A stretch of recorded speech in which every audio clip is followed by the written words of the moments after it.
Assalamualaikum warahmatullahi wabarakatuh. Waalaikumsalam warahmatullahi wabarakatuh. Selamat pagi, salam sejahtera untuk kita semua. Selamat pagi. Semangat pagi. Pagi, luar biasa. Alhamdulillah wa syukurillah asyhadu an la ilaha illallah.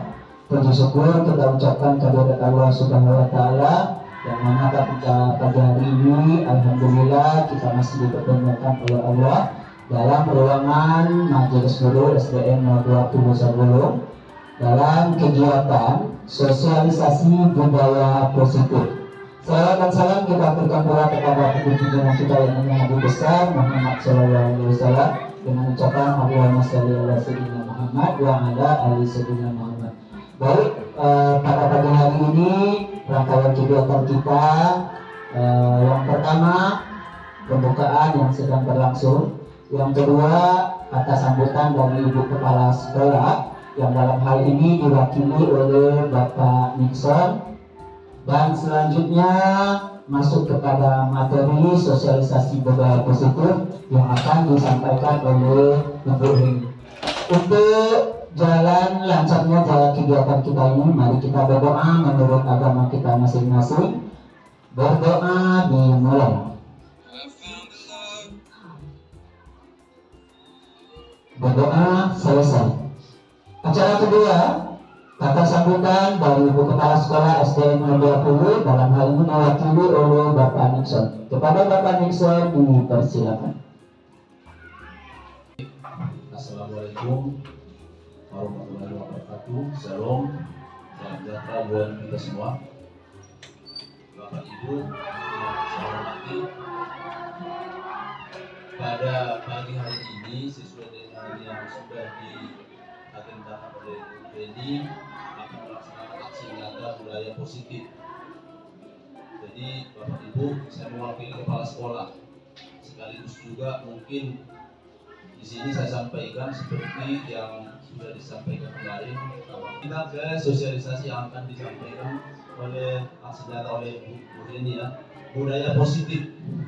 Nah, budaya apa itu budaya positif ya? Ini sedikit karena saya juga termasuk alumni guru penggerak, jadi banyak saya tahu. Budaya positif sebenarnya adalah kebiasaan-kebiasaan yang seharusnya diterapkan di sekolah, kebiasaan-kebiasaan yang baik gitu kan. Seperti misalnya mengucapkan salam, itu udah budaya positif. Budaya antri, budaya positif. Guru juga punya budaya positif sebenarnya, walaupun ya saya tidak mengkritisi karena saya juga banyak juga kekurangan saya gitu. Tapi kita sama-sama merefleksi diri kita masing-masing. Kita juga sebenarnya banyak yang tidak punya budaya positif. Misalnya kalau memang berbicara juga di belakang, itu sudah tidak boleh positif sebenarnya. Itu contoh dekat saja. Nah, jadi kita sangat mendukung, kita bangga Bu Heni lulus menjadi CGP. Kenapa? Karena saya sendiri sudah mengalami. Mungkin saya hanya selangkah lebih dari Bu Heni. Mungkin rezeki saya lebih cepat gitu kan. Tapi sebenarnya menjadi CGP itu cukup berjuang ya Bu ini ya, saya tahu gitu. Makanya saya himbau kepada kita semua, ikutlah program CGP ini. Karena ini program yang sangat bagus untuk meningkatkan kompetensi terutama bagi bapak ibu yang masih berusia muda. Tunjukkan kompetensinya, tunjukkan kemampuannya. Jadi artinya kalau di CGP ini, di grup penggerak ini, tidak ada intervensi siapapun. Artinya begini, kalau kita memang mampu pasti lulus gitu. Tidak ada intervensi, wah ini dia kenalannya di dinas, harus ada backingnya segala macam. Kalau masalah itu saya udah sangat merasakan yang seperti itu. Tapi kalau di CGP nggak ada, karena pilihannya dari kementerian. Sejahtera untuk kita semua. Yang saya hormati Ibu Kepala Sekolah atau yang mewakili, yang saya hormati dan banggakan Bapak Ibu guru semua di SD Negeri 020 Sabulung. Semangat pagi. Pagi, luar biasa. Baiklah, perkenalkan, mungkin udah pada kenal ya. dalam program ini nama saya Heni Ansari. Saya merupakan calon guru penggerak angkatan ke-10. Ini merupakan program dari Kemendikbud. Jadi dalam program ini saya akan menyelesaikan modul 1, sehingga saya dalam kesempatan ini akan mengimplementasikan aksi nyata dari modul 1 yang sudah berlalu. Jadi dalam kesempatan ini saya merangkum apa-apa saja yang sudah saya pelajari dalam modul 1 ini. Jadi di sini mohon maaf Bapak Ibu ya, saya bukan menggurui. Jadi saya hanya berbagi saja apa yang sudah saya dapat dari pembelajaran saya selama 2 bulan ini. Selamat datang di sosialisasi budaya positif ya. Posisikan diri Anda pada posisi terbaik untuk mendapatkan informasi dan pengalaman. Jadi di sini saya memberikan informasi dan pengalaman. Nah, budaya positif ya. Budaya positif itu budaya positif di sekolah ialah nilai-nilai, keyakinan dan kebiasaan-kebiasaan di sekolah yang berpihak pada murid. Ya, ini berarti ditekankan berpihak pada murid agar murid dapat berkembang menjadi pribadi yang kritis, penuh hormat dan bertanggung jawab. Jadi itulah dia budaya positif. Jadi untuk menjadikan siswa yang pribadi yang kritis, penuh hormat dan bertanggung jawab, pastinya datang dari kita sebagai guru juga ya. Kita sosialisasikan kepada anak murid. Nah, jadi di dalam budaya positif ini itu tidak hanya budaya positif aja. Untuk menjadikannya atau terlaksana nih budaya positif, pasti kita harus memahami beberapa item. Ya, beberapa item ini yaitu ada perubahan paradigma belajar, kita harus paham disiplin positif, keyakinan kelas, motivasi perilaku manusia, ada segitiga restitusi, kebutuhan dasar manusia, teori kontrol dan posisi kontrol manusia. Jadi ini semua adalah yang sudah kami pelajari. Nah ini dipakai. Ini semua yang ada di modul 1 yang sudah kami pelajari. Baik, yang pertama kita bahas dulu perubahan paradigma belajar. Sebagaimana kita ketahui bahwa sekarang ini kita sudah masuk pada kurikulum apa, Bapak Ibu? Ya, kita sudah masuk ke kurikulum merdeka. Sudah masuk ke kurikulum merdeka ini mulai dari kelas 1 dan tahun ini sampai kelas 6. Jadi kita sudah mulai yakin dan sudah mulai harus terbiasa dengan paradigma belajar yang baru, yaitu kita udah masuk ke kurikulum merdeka, yang mana profil belajar Pancasila kita harus pahami. Terus itu kita udah tahu sistem-sistem dalam kurikulum merdeka itu kita seharusnya sudah kita pahami juga, harus kita udah familiar lah kayak gitu ya. Nah, jadi dari kurikulum merdeka itu Ki Hajar Dewantara banyak sekali memberitahu kita. Ini kan kita mengadopsi dari pemikiran Ki Hajar Dewantara sebagai Bapak Pendidikan Nasional. Jadi bagaimana kita itu menjadi guru yang menghamba kepada murid, bagaimana kita menjadikan pembelajaran itu berfokus pada murid, itu kita mengadopsi dari pemikiran Bapak Ki Hajar Dewantara yang intinya adalah menjadikan siswa itu memiliki disiplin diri, yang mana manfaatnya dapat menggali potensinya untuk menuju kepada sebuah tujuan, dihargai dan bermakna. Kemudian bagaimana cara kita mengontrol diri, terus bagaimana menguasai diri untuk memilih tindakan yang mengacu pada nilai-nilai yang kita hargai, dan bisa bertanggung jawab terhadap apa yang dilakukan. Jadi 4 poin inilah yang hasil pemikiran Ki Hajar Dewantara yang bisa kita tumbuhkan kepada siswa, terutama kita yakini juga dalam hati seorang pendidik. Ini berdasarkan pemikiran Ki Hajar Dewantara. Nah, ini kita jams dulu ya, sekalian ice breaking dari tadi udah tegang. Nah, ini kita jams dulu ya, sekalian ice breaking dari tadi udah tegang. Saya minta mungkin bantuannya Pak Zahrin dan Bu Indah maju.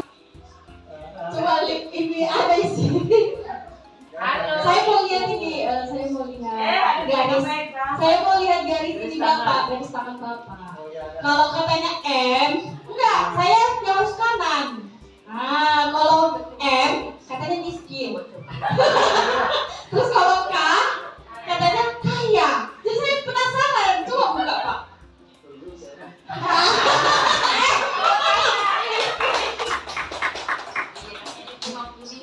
Baik, terima kasih luar biasa. Terima kasih kepada Bu Indah dan Pak Zahrin. Nah itu kita bahas. Nah itu adalah stimulus respon dan teori kontrol yang akan kita pelajari. Jadi bagaimana kita refleksikan. Kira-kira perasaan kita bagaimana ya cara teman kita itu untuk membukanya? Apakah kita dengan cara memaksa atau dengan tadi kan ada bilang apa dipaksa digelinting kayak gitu kan baru hasilnya dibuka, atau dengan cara dirayu-rayu gitu ya kan?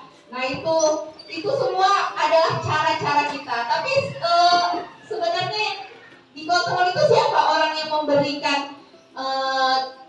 tips-tipsnya, orang yang merayu itu yang kontrol atau diri orang yang pegang kepalanya itu. Nah seperti itu ya. Jadi kita perilaku murid tersebut. Hal ini karena murid tersebut sedang mengizinkan dirinya sendiri untuk dikontrol. Saat itu bentuk kontrol guru menjadi kebutuhan dasar yang dipilih murid tersebut. Teori kontrol menyatakan bahwa semua perilaku memiliki tujuan, bahkan terhadap perilaku yang tidak sesuai. Jadi ini posisinya tadi merasa kita yang memaksakan gitu ya. Jadi kita merasa kita yang mengontrol siswa. Jadi saat ini kan kita pun menganggap siswa ini harus sesuai dengan hati kita. Kamu harus gini nak, kamu harus gitu nak gitu. Padahal sebenarnya seharusnya siswa ini yang mempunyai kontrol itu siswa sendiri. Apakah dia mau menjalankannya atau tidak itu sesuai dengan dirinya sendiri.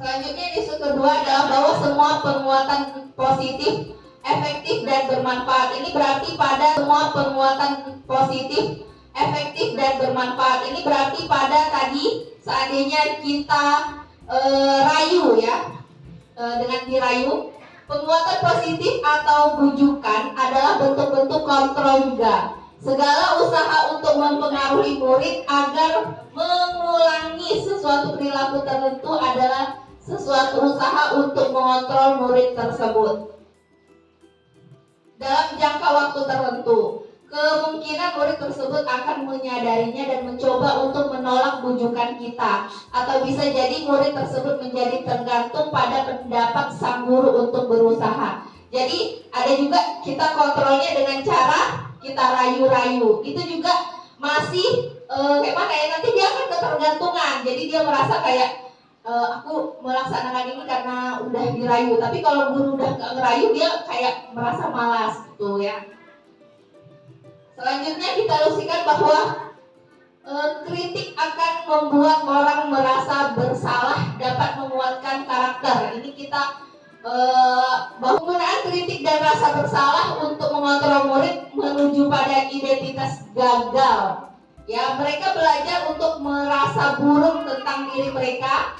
Mereka mengembangkan dialog diri yang negatif.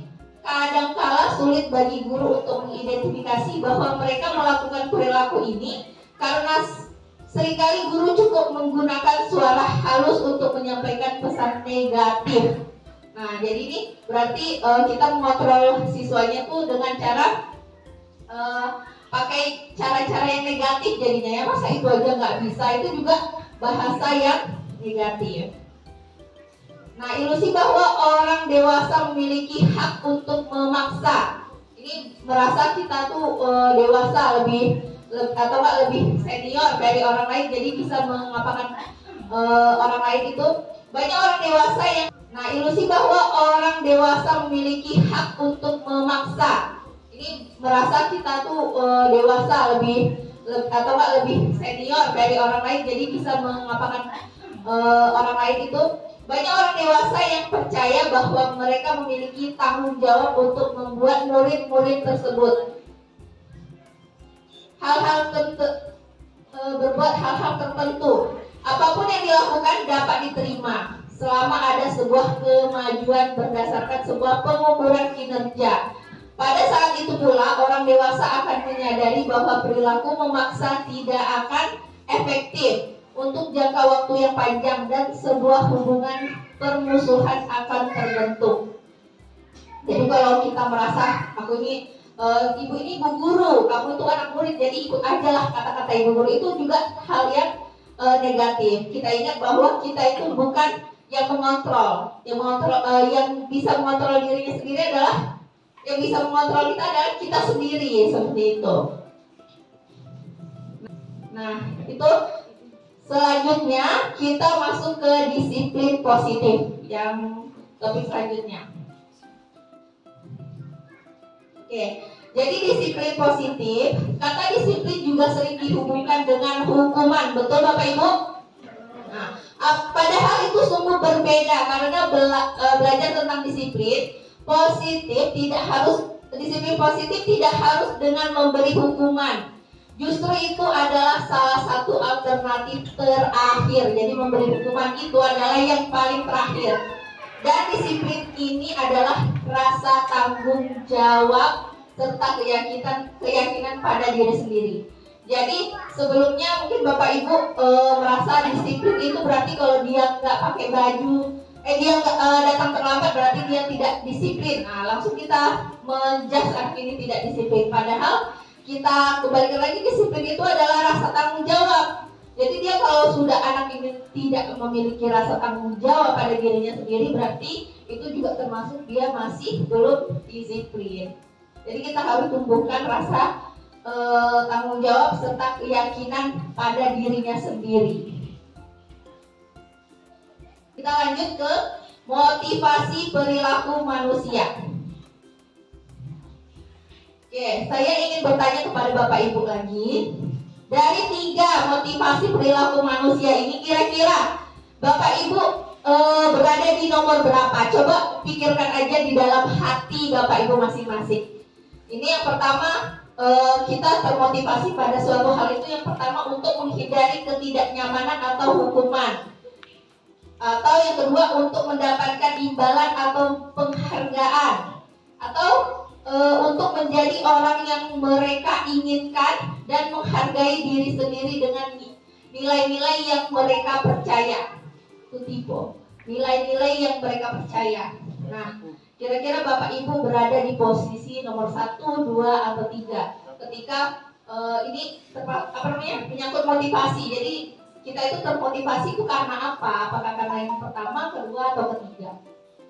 Ya, coba kita lihat penjelasannya. Kalau yang pertama, ini adalah tingkat terendah. Jadi kalau kita merasa masih yang pertama itu untuk menghindari ketidaknyamanan atau hukuman, itu adalah motivasi yang tingkat terendah dari motivasi perilaku manusia. Biasanya orang yang memotivasi perilakunya untuk menghindari hukuman atau ketidaknyamanan akan bertanya, apa yang akan terjadi apabila saya tidak lakukan ya gitu. Sebenarnya mereka sedang menghindari permasalahan yang mungkin muncul dan berpengaruh pada mereka secara fisik, psikologis maupun tidak terpenuhinya kebutuhan mereka. Bila mereka tidak melakukan tindakan tersebut, jadi dia merasa apa sih pengaruhnya, dan itu sangat berpengaruh sekali ternyata pada psikologisnya juga gitu. Atau kita memilih yang kedua untuk mendapatkan imbalan atau penghargaan. Jadi ini adalah satu tingkat di atas motivasi yang sebelumnya. Di sini orang berperilaku untuk mendapatkan imbalan atau penghargaan dari orang lain. Orang dengan motivasi ini akan bertanya, apa yang akan saya dapatkan apabila saya melakukan ini? Jadi yang tadi kan apa yang terjadi kalau saya nggak melakukan gitu. Tapi kalau ini karena dia mengharapkan imbalan, apa yang saya dapatkan ya kalau saya melakukan ini, gitu. Mereka melakukan sebuah tindakan untuk mendapatkan pujian dari orang lain yang menurut mereka penting dan mereka letakkan dalam dunia berkualitas mereka. Mereka juga melakukan sesuatu untuk mendapatkan hadiah, pengakuan, dan juga imbalan. Selanjutnya, jika memilih yang ketiga, menjadi orang yang mereka inginkan dan menghargai diri sendiri dengan nilai-nilai yang mereka percaya. Nah, orang dengan motivasi ini akan bertanya, akan menjadi orang yang seperti apa bila saya melakukannya ya, gitu. Mereka melakukan sesuatu karena nilai-nilai yang mereka yakini dan hargai. Dan mereka melakukannya karena mereka ingin menjadi orang yang melakukan nilai-nilai yang mereka yakini tersebut. Ini adalah motivasi yang akan membuat seseorang memiliki disiplin positif. Karena motivasi berperilakunya bersifat internal, bukan eksternal. Jadi dari dirinya sendiri. Jadi dia melakukannya, mau itu dinilai bagus apa enggak, itu yang penting dia lakukan sesuai dengan nilai-nilai dia sendiri. Keyakinan kelas. Oke. Keyakinan kelas, hukuman dan penghargaan ini mungkin saling berkaitan. Nah, mengapa keyakinan kelas? Mengapa tidak peraturan kelas? Nah, ini dia ilustrasinya. Pertanyaan berikut adalah, mengapa kita memiliki peraturan tentang penggunaan helm pada saat mengendarai kendaraan roda 2 atau motor? Kemungkinan jawabannya adalah untuk keselamatan. Pertanyaan berikutnya, mengapa kita memiliki peraturan tentang penggunaan masker dan mencuci tangan setiap saat? Mungkin jawabannya adalah untuk kesehatan dan atau keselamatan. Nah, jadi kita dari yang tadi itu kita ambil pembelajaran. Nilai-nilai keselamatan atau kesehatan inilah yang kita sebut sebagai suatu keyakinan. Bahwa tadi kita dikasih peraturan harus pakai helm, kita laksanakan. Dan itu berarti sebuah keyakinan. Yaitu nilai-nilai kebajikan atau prinsip-prinsip universal yang disepakati bersama secara universal. Lepas dari latar belakang suku, negara, bahasa maupun agama.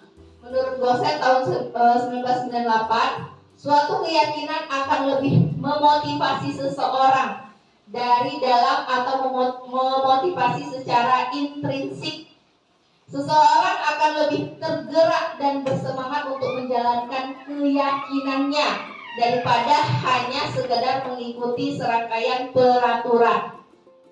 Murid-murid pun demikian. Mereka perlu mendengarkan dan mendalami tentang suatu keyakinan daripada hanya mendengarkan peraturan-peraturan yang mengatur mereka harus berlaku begini atau begitu. Jadi kita mengajak mereka itu, dan mereka itu harus meyakini apakah mereka bisa melaksanakan keyakinan tersebut. Jadi tidak kita buat peraturan, berarti ini kan peraturannya dilarang itu berarti peraturan. Tapi kalau keyakinan ini kita cari kata-kata yang mana kita yakin untuk bisa melaksanakannya, seperti itu. Makanya sekarang kita sebut itu adalah menjadikan pendidik. Sebagai pendidik, tujuan kita adalah menciptakan anak-anak yang memiliki disiplin diri, yang tadi awal yang saya jelaskan, disiplin diri, sehingga mereka bisa berperilaku dengan mengacu pada nilai-nilai kebajikan universal dan memiliki motivasi intrinsik. Jadi keyakinan kelas itu tidak lain dan tidak bukan itu untuk menjadikan anak-anak memiliki disiplin diri, ya, tanggung jawab pada diri sendiri, dan nilai-nilai kebajikan universal. Nah, nilai-nilai kebajikan universal itu sudah kita pahami, yaitu profil pelajar Pancasila. Jadi tujuan dari adanya keyakinan kelas yang pastinya mereka paham tentang nilai-nilai kebajikan ini, yaitu profil pelajar Pancasila. Walaupun sebenarnya banyak turunan-turunan yang lain, tapi sudah dirangkum oleh profil pelajar Pancasila dengan memiliki anak yang mempunyai sifat mandiri, bernalar kritis, kreatif, anak yang bergotong royong, kebinekaan global, dan yang pastinya harus memiliki apa yang pertama? Beriman dan bertakwa kepada Tuhan yang Maha Esa. Nah, keyakinan kelas ini sifatnya ada beberapa ini. Jadi keyakinan kelas dibuat kita mengacu pada beberapa tingkatan ini, yaitu bersifat lebih abstrak daripada peraturan yang lebih rinci dan konkret, berupa pernyataan universal. Pernyataan keyakinan kelas senantiasa dibuat dalam bentuk positif. Jadi kata-katanya positif. Tidak boleh ini, jangan ini, itu kata negatif ya, kalimat negatif. Nah, ini diharapkan pernyataan keyakinan kelas senantiasa dibuat dalam bentuk positif. Terus hendaknya tidak terlalu banyak ya, tidak terlalu banyak sehingga mudah diingat dan dipahami oleh semua warga kelas. Sebaiknya sesuatu yang dapat diterapkan di lingkungan tersebut, jadi yang memang betul-betul bisa diterapkan di kelas tersebut. Semua warga kelas hendaknya ikut berkontribusi dalam pembuatan keyakinan kelas lewat kegiatan misalnya curah pendapat. Jadi kalau bisa kita ajak semua siswa itu mengutarakan pendapatnya atau keyakinannya, apa sih yang bisa dia lakukan di kelas itu. Jadi misalnya curah pendapatnya kita kasih dia kayak suruh tulis di kertas, kira-kira kamu apa. Jadi semuanya tuh dapat. Jadi jangan cuma 1-2 anak aja yang kita dengarkan. Terima aja semua apa yang mereka inginkan sebagai keyakinan mereka, baru nanti kita sama-sama untuk memfilternya atau kita rangkumnya. Terus bersedia meninjau kembali keyakinan kelas dari waktu ke waktu. Jadi jangan 1 tahun itu boleh juga keyakinan kelasnya dirubah, boleh ya. Jadi sesuai dengan misalnya kita udah di awal tahun itu kan kita belum memahami karakter siswa, kita buat nih 5 peraturan, 5 keyakinan kelas. Ternyata pas berjalannya waktu 5-5-nya ini udah terlaksana, tapi ada 1 yang harus kita buat lagi gitu. Itu boleh saja berganti. Jadi bersedia meninjau kembali keyakinan kelas dari waktu ke waktu. Nah, ini contoh kesepakatan kelas. Ini lupa saya ganti. Ini adalah kesepakatan kelas contoh untuk kelas 1. Kelas 1, terus yang ini kelas 2 atau kelas 3, dan ini mungkin contoh untuk kelas tinggi, mulai dari kelas 4, kelas 5, kelas 6. Seperti ini. Jadi kalau kelas 1 bisa dibuat setiap anggota kelas perlu belajar, kita buat seperti itu. Jadi mungkin kata-katanya agak gampang dipahami gitu ya. Terus setiap anggota kelas perlu senang. Nah, boleh gitu. Setiap anggota kelas perlu mengerjakan tugas. Berarti nanti itu semua tugas berkaitan gitu ya. Setiap anggota kelas perlu saling menghargai. Setiap anggota kelas perlu merasa aman. Berarti kalau misalnya udah dibuat perlu merasa aman, tidak boleh ada lagi di sini yang mau boleh mengejek-ngejek, yang mengganggu-ganggu teman. Nah, jadi anak-anak mungkin kelas 1 lebih paham dengan bahasa-bahasa yang agak sederhana. Terus yang untuk kelas 3, kelas 4 mungkin ya, selalu bersikap positif. Jadi kita selalu kita buat peraturannya selalu bersikap positif. Nah, ini sikap yang positif. Terus senantiasa menjadi diri terbaik. Nanti kalau ketika ada anak yang buat masalah, ngejek orang, apakah kamu sudah melakukan keyakinan kelas? Sudah. Kita kan keyakinan kelasnya menjadi diri terbaik. Kalau kamu mengejek teman tadi, kira-kira perbuatan yang baik gak? Kita tanyakan gitu kepada siswa. Kalau misalnya tidak, berarti kamu tidak melaksanakan keyakinan kelas yang sudah kita buat. Seperti itu. Percaya dan menghormati orang lain serta barang miliknya. Nah, ini juga. Terus 4, berkomitmen terhadap setiap tugas. Dan nomor 5, senantiasa membantu. Nah, ini berarti senantiasa membantu. Mungkin berkaitan dengan piket kelas. Kan ada juga dapat laporan kita, ibu nggak mau piket. Nah, itu berarti dia tidak senantiasa membantu. Terus kalau yang untuk kelas tinggi, ini mungkin kalimatnya sudah bisa dipahami gitu. Untuk kelas tinggi, kita buat dulu hormat. Hormat itu kami meyakini bahwa sangat penting untuk menghormati semua orang dan barang milik orang lain. Nah, itu salah satu kalimatnya ya, boleh juga sesuai dengan kebijakan guru masing-masing. Terus bekerja. Kami meyakini bahwa sangat penting untuk mengerjakan segala pekerjaan atau mengikuti kegiatan yang telah ditugaskan. Ini juga berkaitan mungkin bahasa seperti ini untuk tiket kelas atau tugas. Nah, terus yang terakhir, diterima dan dimiliki. Kami meyakini bahwa sangat penting untuk merasa diterima pada suatu kelompok dan saling peduli satu dengan yang lainnya. Nah, ini contoh keyakinan kesepakatan kelas ya. Ini untuk mungkin kelas 1, kelas 2, ini kelas 3, kelas 4, ini kelas 5 dan kelas 6. Bertahan hidup. Kebutuhan penguasaan, mungkin kebutuhan pengakuan atas kemampuan. Terus kebutuhan cinta dan kasih sayang, ini kebutuhan untuk diterima. Kebutuhan kebebasan, berarti kebutuhan akan pilihan.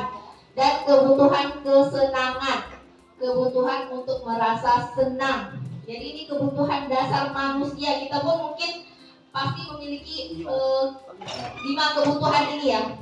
Apalagi siswa, dia kebutuhan bertahan hidup, berarti ya namanya dia diganggu misalnya, berarti dia sudah merasa kehidupannya terganggu gitu ya. Padahal dia mempunyai rasa kebutuhan bertahan hidup. Terus itu penguasaan. Jadi dia mungkin setiap manusia itu kebutuhan pengakuan atas kemampuan. Jadi sedikit atau sekecil apapun prestasi atau pencapaian siswa itu harus kita hargai. Jadi karena dia mempunyai kebutuhan itu gitu, kebutuhan dasar manusia. Dia udah bisa sedikit aja misalnya mengucapkan terima kasih.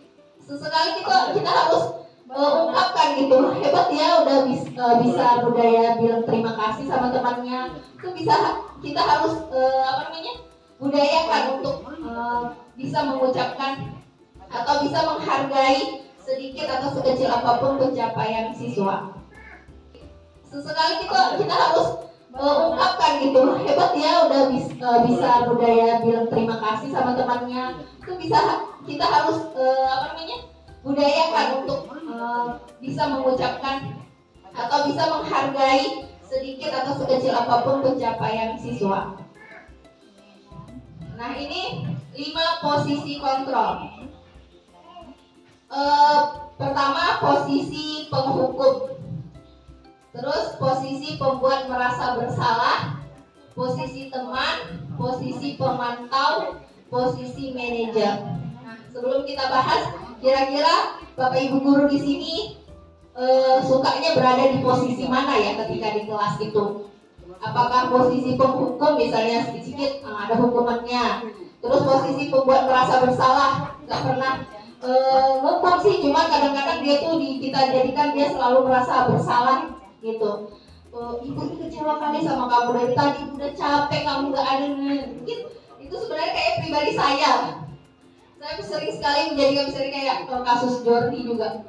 Kayak mana lagi Ibu Nina, tolonglah kamu ini nggak berubah-berubah, mau kayak mana lagi coba cara Ibu. Itu dia merasa bersalah. Terus posisi teman, mungkin di posisi ini juga ada positif dan negatifnya. Terus posisi pemantau, dan terakhir posisi manajer. Nah, dalam posisi ini yang mana yang lebih baik kita ya sebagai seorang guru? Nah, yang pertama posisi penghukum. Ini kita pahami bersama, sama-sama juga, saya juga belajar juga. Seorang penghukum bisa menggunakan hukuman fisik maupun verbal. Orang-orang yang menjalankan posisi penghukum senantiasa mengatakan bahwa sekolah memerlukan sistem atau alat yang dapat lebih menekan murid-murid. Jadi mungkin dia positif ya. Jadi kita harus jadikan Mungkin pada posisi penghukum dia merasa kita tuh harus punya sistem, kita tuh harus tegas jadi guru gitu ya kan. Terus lebih dalam lagi, guru-guru yang menerapkan posisi penghukum akan berkata, patuhi aturan saya, atau awas kamu, selalu saja salah, selalu yang terakhir selesai. Guru seperti ini senantiasa percaya hanya ada satu cara agar pembelajaran bisa berhasil, yaitu cara dia sendiri. Nah, itu jika kita berada di posisi penghukum. Terus posisi membuat orang merasa bersalah. Pada posisi ini biasanya guru akan bersuara lebih lembut, membuat orang merasa bersalah, akan menggunakan keheningan yang membuat orang lain merasa tidak nyaman. Bersalah atau rendah diri. Kata-kata yang keluar dengan lembut akan seperti misalnya, ibu sangat kecewa sekali dengan kamu. Berapa kali bapak harus memberitahu kamu ya? Memang itu pakai bahasa yang lembut gitu. Bagaimana coba kalau orang tua kamu tahu kamu berbuat begini? Jadi di posisi ini, murid akan memiliki penilaian diri yang buruk tentang diri mereka. Murid merasa tidak berharga dan telah mengecewakan orang-orang yang disayanginya. Jika kita berada di posisi pembuat orang merasa bersalah. Nah, apabila di posisi teman, nih, guru pada posisi ini tidak akan menyakiti murid, namun akan tetap berupaya mengontrol murid melalui persuasif. Posisi teman pada guru biasanya negatif ataupun positif. Positif di sini berupa hubungan baik yang terjalin antara guru dan murid. Guru di posisi teman menggunakan hubungan baik dan humor untuk mempengaruhi seseorang. Mereka akan berkata, ayo bantulah demi Bapak. Ayo bantulah demi Bapak ya. Kalau sebagai teman. Ayo ingat gak dengan bantuan Bapak yang semalam gitu. Kali ini tidak apa-apa, nanti Ibu bantu bereskan. Nah, itu juga kata-kata jika sebagai teman. Hal negatif dari posisi teman adalah bila suatu saat guru tersebut tidak membantu, maka murid akan kecewa dan berkata, saya pikir Bapak atau Ibu teman saya. Murid merasa dikecewakan dan tidak mau lagi berusaha. Hal ini yang mungkin timbul adalah murid hanya akan bertindak untuk guru tersebut dan tidak untuk guru yang lainnya. Murid akan tergantung pada guru tersebut. Ini jika kita berada di posisi teman, berarti ada positifnya dan ada negatifnya. Positifnya mungkin dia mendengarkan kita karena kita merasa teman, dia pun nyaman dengan kita. Tapi negatifnya mungkin pada guru yang berposisi teman itu aja dia yang klop, sama guru-guru lain tidak. Nah, ini yang posisi keempat, posisi monitor atau pemantau. Monitor berarti mengawasi. Pada saat kita mengawasi, kita bertanggung jawab atas perilaku orang-orang yang kita awasi.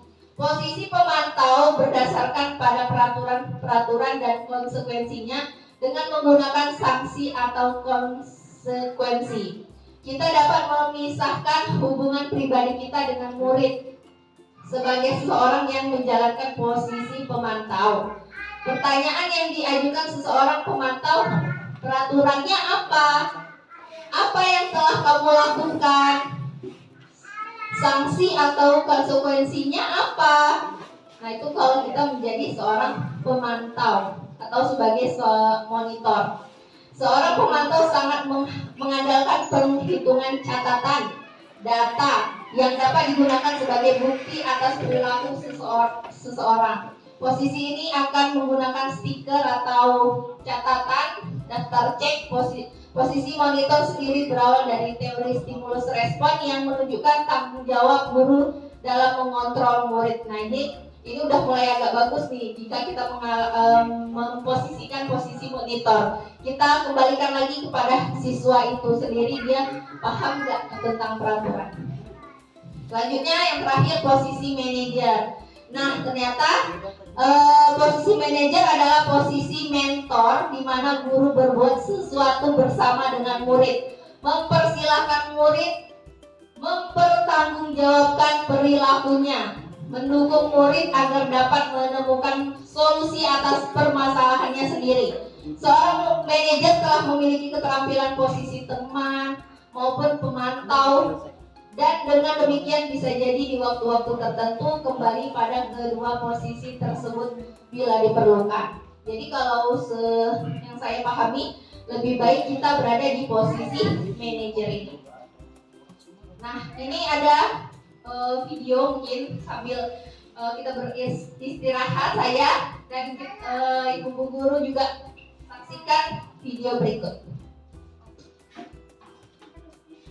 Menyakiti dan menyindir. Hukuman bisa berupa fisik maupun psikis. Ibu dan bapak guru hebat. Dampak yang terjadi pada murid ketika guru berada pada posisi penghukum adalah murid cenderung akan memberontak, bahkan menyimpan dendam.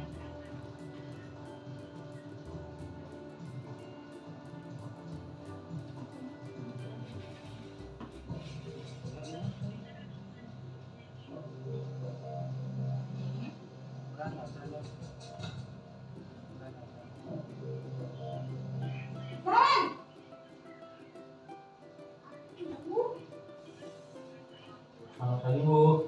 Naren, kamu kenapa terlambat lagi, nak? Ya Tuhan, Naren, kamu senang ya bikin ibu susah ya? Kalau kamu terlambat lagi, nanti ibu yang ditegur bapak kepala sekolah, nak. Disangka ibu tidak bisa membina kamu. Duh, gimana ini? Maaf, Bu. Duh, Gusti Naren, kamu suka ya kalau ibu ditegur bapak kepala sekolah? Terus, sekarang ibu harus tulis apa ini di buku absen? Ini kamu sudah sering terlambat loh. Ibu harus apa coba? Maaf, Bu. Maaf sekali. Ya sudah, lain kali jangan bikin ibu susah lagi ya, nak ya. Ibu tidak akan kuat lagi kalau kamu begini terus. Bisa jantungan kalau ibu ditegur bapak kepala sekolah. Sekarang cepat, kelas. Maaf ya, Bu. Maaf sekali. Posisi pembuat rasa bersalah berbicara dengan nada tenang, cenderung lembut. Namun kata-kata yang diutarakan membuat murid merasa menjadi orang yang gagal, memandang buruk dirinya sendiri, merasa tidak berharga, dan tidak sanggup membahagiakan orang lain. Ketika guru mengambil posisi pembuat rasa bersalah, murid akan menganggap dirinya yang bersalah dan ia akan menyimpan emosi negatif tersebut di dalam dirinya.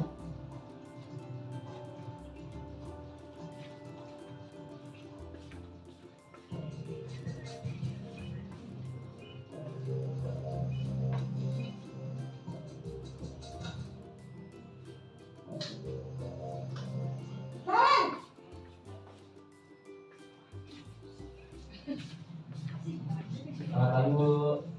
Wah, sudah jam berapa ini, nak? Terlambat lagi ya, sayang. Iya, Bu.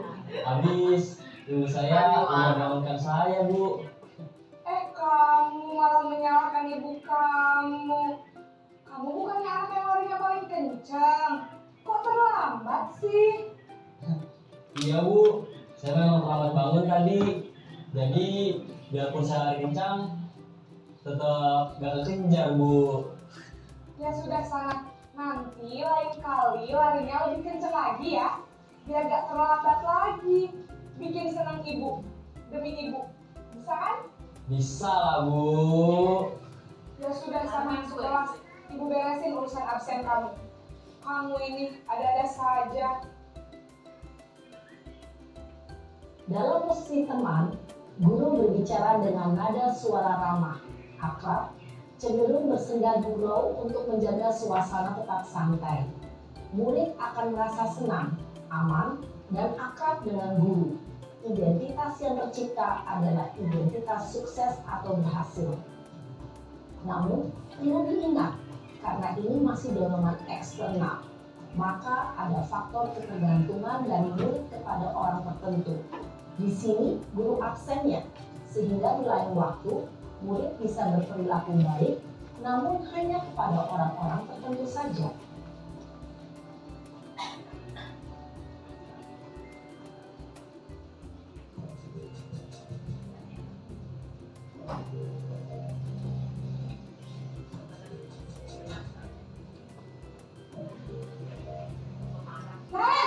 Posisi manajer adalah posisi kontrol yang disarankan untuk membimbing murid memiliki sikap disiplin yang positif, yaitu murid yang mandiri, bertanggung jawab, dan dapat memecahkan masalah.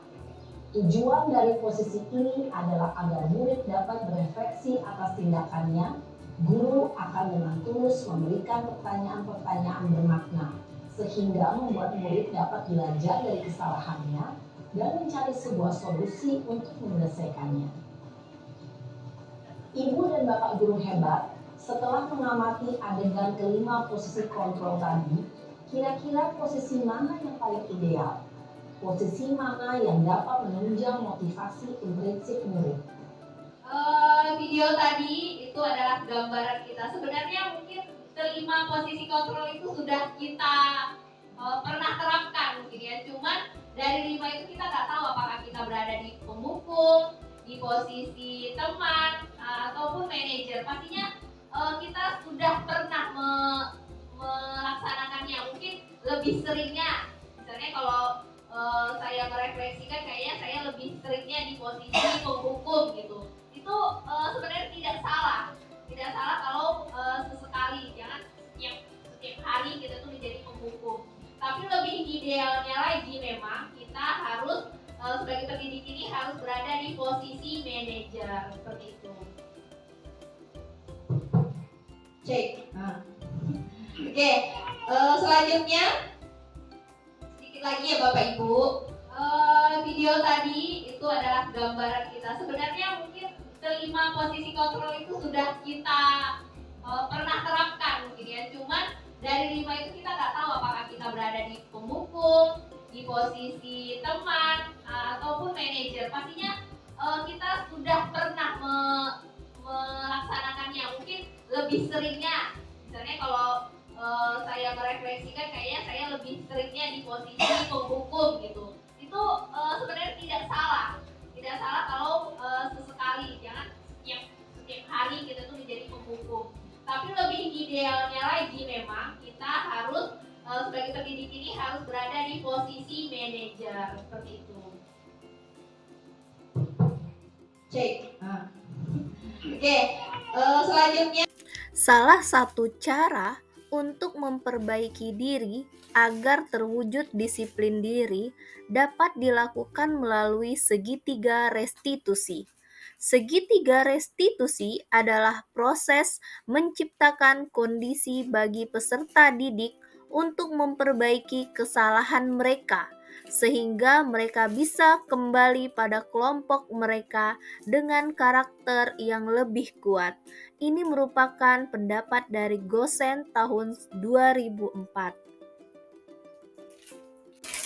Tahapan dari segitiga restitusi adalah yang pertama, menstabilkan identitas. Langkah ini bertujuan untuk mengubah orang yang gagal karena berbuat kesalahan menjadi orang yang sukses. Yang kedua, validasi tindakan yang salah. Guru berupaya memahami kebutuhan dasar yang melatar belakangi anak berbuat kesalahan. Dan yang ketiga, menanyakan keyakinan. Saat langkah 1 dan langkah 2 sukses dilakukan, anak akan siap dihubungkan dengan nilai-nilai yang ia percaya. Kemudian ia berpindah menjadi orang yang ia inginkan. Untuk lebih jelasnya, mari kita simak penerapan segitiga restitusi berikut ini.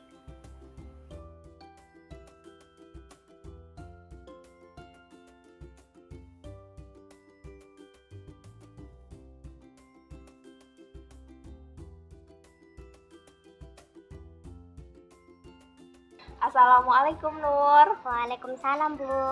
Kamu tahu kenapa kamu dipanggil ke sini? Enggak, Bu. Kenapa tuh, Bu?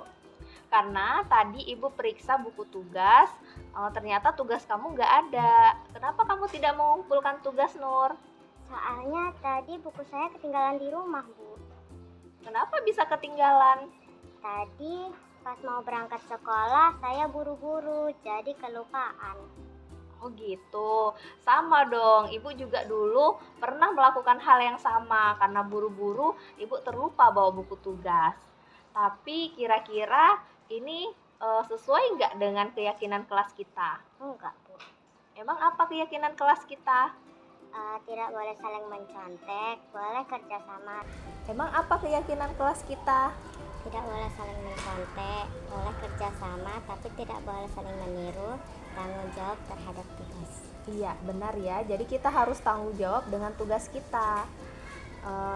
Nah, jadi menurut Nur, kira-kira apa ya yang harus dilakukan biar tidak terjadi kesalahan ini lagi?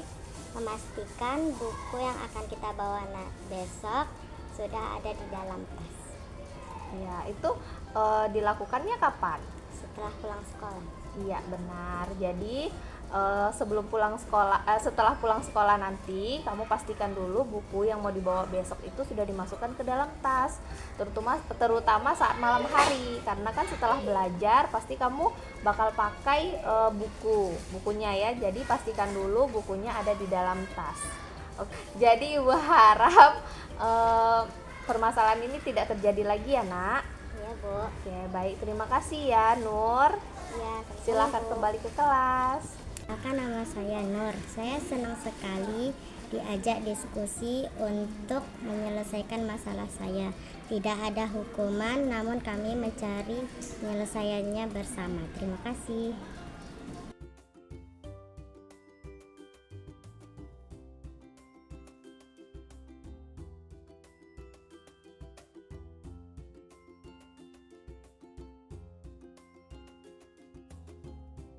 Assalamualaikum Adel. Waalaikumsalam, Bu.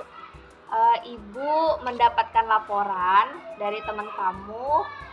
Katanya kamu pernah mengejek teman ya? Nah, kira-kira apakah itu perbuatan yang benar, Nak? Tidak, Bu. Kenapa? Karena itu perilaku yang tidak sopan. Ya. Kira-kira kenapa kamu mengejek teman ya? Karena dia duluan yang mengejek saya Dia mengejek kamu di mana? di depan teman-teman saya. Oh gitu. Memang kalau misalnya dia mengejek kita di depan orang ramai, Ibu juga bakalan melakukan hal yang sama seperti kamu. Tidak jelek juga di depan orang lain. Ya. Namun, apakah itu sesuai dengan keyakinan kelas kamu? Tidak, Bu. Apa keyakinan kelas kamu yang sudah kita sepakati? Saling menghormati teman, tidak mengejek, dan juga saling bermaafkan. Saling memaafkan ya? Iya, benar. Nah, jadi kira-kira apa ya yang bisa Adel lakukan ketika berada di permasalahan itu? Bermusyawarah atau juga minta maaf dan menahan emosi. Oh iya, bagus. Benar ya Adel, jika kita diejek teman, kita harus mengingat kalau kita itu harus saling menghargai. Berikan permasalahan ini langsung lapor aja kepada guru kelas ya. Kalau begitu Ibu harap kamu tidak melakukan hal yang salah lagi ya Nak ya. Ya, Bu. Oke, baik, terima kasih ya Adel. Sama-sama, Bu. Oke, silakan kembali ke kelas. Salam ibunya lah. Salah, saya mohon maaf karena ini sama, saya juga baru belajar. Apa yang sudah saya pelajari selama 2 bulan ini sudah saya tuangkan semua di dalam sini. Gimana ya, saya tidak berharap kita semua ini bisa melaksanakannya 100%. Tapi setidaknya apa yang sudah saya sampaikan tadi sebagai penguat kita untuk mau berusaha menjadi guru yang lebih baik lagi, menjadi guru yang memerdekakan siswa, dan kita jadikan proses pembelajaran itu berpusat pada siswa. Kita sesuai dengan yang disampaikan Bapak Ki Hajar Dewantara, kita menghamba kepada siswa kita. Itu konsep dari kurikulum Merdeka atau Merdeka Belajar. Terima kasih atas perhatiannya. Apabila ada kesalahan kata ataupun penyampaian dari materi saya itu yang tidak sesuai, saya mohon maaf. Wabillahi taufiq wal hidayah. Wassalamualaikum warahmatullahi wabarakatuh. Waalaikumsalam warahmatullahi wabarakatuh. Presentasinya bagus. Yang membuat kita banyak pelajaran yang bisa kita ambil dalam materi ini. Sosialisasi budaya positif. Iya. Selesai sudah kegiatan kita pada siang hari ini. Kak, nggak nampak. Mungkin ada sesi pertanyaan, ada teman-teman yang ingin bertanya. Pak Den. Nanti bantu Coklat. ada Bapak Ibu yang mau bertanya tentang hal positif apa tadi budaya positif ini? Ada? Cukup ya? Ya cukup jelas. Ya intinya bagi kita ambillah pelajaran di sana apa yang bisa kita terapkan di dalam pembelajaran kita di dalam kelas. Mungkin itu saja kegiatan kita pada siang hari ini berakhir sudah dengan bacaan hamdalah. Alhamdulillahirobbilalamin. Saya pembawa acara, mohon maaf segala kekurangan. Terima kasih atas segala perhatian. Saya akhiri. Assalamualaikum warahmatullahi wabarakatuh. Waalaikumsalam warahmatullahi wabarakatuh.